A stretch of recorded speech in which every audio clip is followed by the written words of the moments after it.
حضرت ابو سعید رضی اللہ تعالی عنہ سے روایت ہے کہ سرور کائنات صلی اللہ علیہ وسلم نے فرمایا، لوگو، لذتوں کو ختم کرنے والی موت کو یاد کیا کرو۔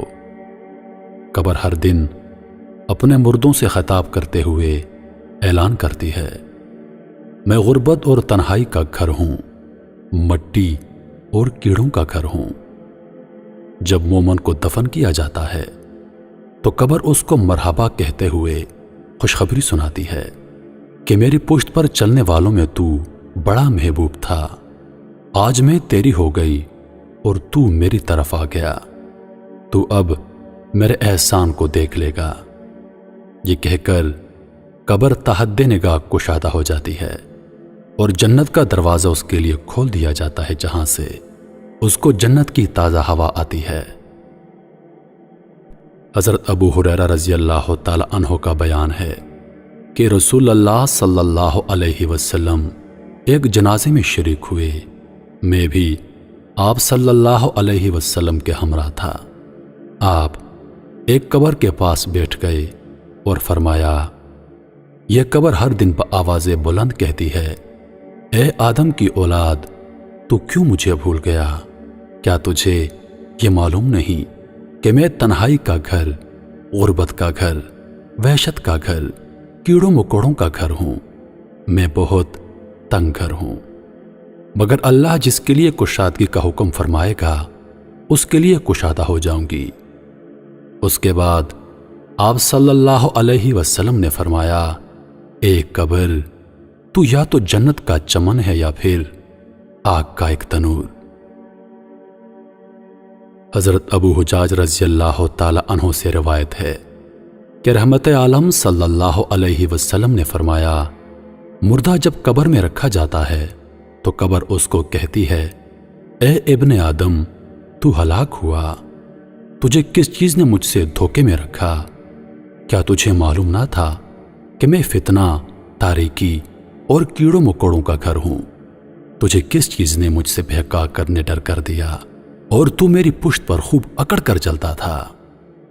اگر وہ مردہ نیک ہوتا ہے تو اس کی طرف سے قبر کو جواب دینے والے جواب دیتے ہیں، اے قبر، تو دیکھ تو صحیح اس کے اعمال کیسے ہیں، یہ اچھائی اختیار کرتا تھا اور برائی سے باز رہتا تھا۔ یہ سن کر قبر کہتی ہے، بے شک یہ نیک تھا، اب میں اس کے لیے سرسبز ہو جاتی ہوں۔ مردے کا جسم اس وقت منور ہو جاتا ہے اور اس کی روح اللہ تعالی کی طرف بھیج دی جاتی ہے۔ حضرت عبداللہ بن عبید رضی اللہ تعالی عنہ سے روایت ہے کہ رسول اللہ صلی اللہ علیہ وسلم نے فرمایا، مردہ قبر میں بیٹھتا ہے اور ان لوگوں کے پیروں کی آواز بھی سنتا ہے جو اس کے جنازے کے ساتھ قبر تک گئے ہوں۔ مردے سے اس کی قبر کہتی ہے، اے ابن آدم، تیری ہلاکت ہو، تو نے میری تنگی، بدبو اور کیڑوں مکوڑوں کا خوف نہیں کیا، اس لیے تو نے ان چیزوں سے بچنے کے لیے تیاری نہ کی۔ بد اعمال مردے سے قبر کہتی ہے، تجھے میری تاریکی، میری وحشت، میری تنہائی اور تنگی اور میرا غم یاد نہیں رہا۔ اس کے بعد قبر اس کو جکڑ دیتی ہے، جس کے بعد اس کی پسلیوں کی ہڈیاں ایک دوسرے میں پیوست ہو جاتی ہیں، جبکہ نیک بندے کے لیے قبر کشادہ کر دی جاتی ہے اور اس کے دائیں طرف ایک کھڑکی کھول دی جاتی ہے جہاں سے اس کو جنت کی ہوا آتی ہے۔ اللہ پاک ہم سب کو قبر کے عذاب سے بچائے اور ہم کو نیک اعمال کرنے کی توفیق عطا فرمائے، آمین یا رب العالمین۔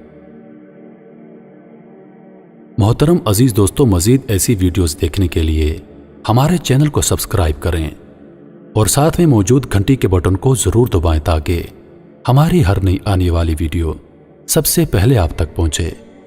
مجھے دیجیے اجازت، زندگی رہی تو اگلی بار ایک اور ویڈیو لے کر آپ کی خدمت میں حاضر ہوں گا۔ تب تک کے لیے خدا حافظ۔ اللہ پاک آپ سب کا حافظ و نگہبان۔ ہنستے رہیے اور ہمیشہ مسکراتے رہیے۔